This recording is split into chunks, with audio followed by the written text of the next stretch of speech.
Okay, we're continuing on with our series of walking through John through the lens of a grieving mother. So we're in John 2, and the verse I want to talk about is John 2, verse 3. The wine supply ran out during the festivities, so Jesus' mother told him they have no more wine. I know you're probably like, well, Courtney, what, what's your point here? So as I was reading this, I kept thinking, how many times did Mary ask Jesus for a miracle? She knew he was the Son of God. He could do anything. And so she asked him this one time, and this time he did say yes. But I wonder how many times in her life was she like, "Hey, Jesus, will you do this for us?" And he had to say, "No, it's not my time. No, it's not my time." And he actually did tell her that in this chapter too, but he did end up doing it. But it made me think of how familiar we are as grieving parents to the word no. You know, when we lost Sam, he had epilepsy and we were praying for his healing. We were praying for it here on this earth.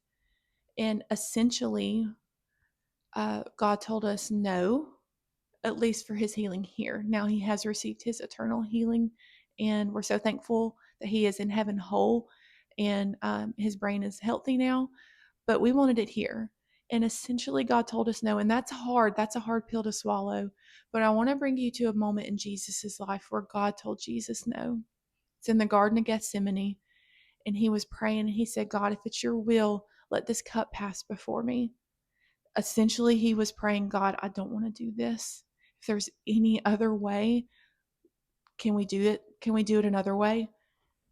And essentially, God told him no because he knew it had to be this way. The next part of Jesus' verse says, not my will, but yours.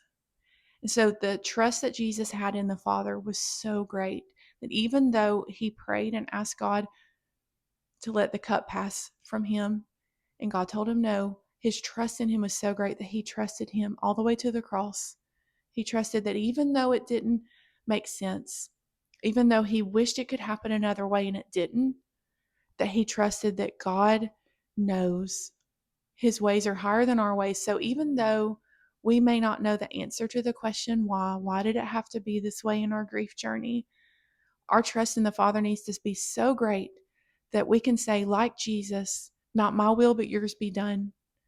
And know that one day we will understand. It might not be on this side of heaven, but one day we will know.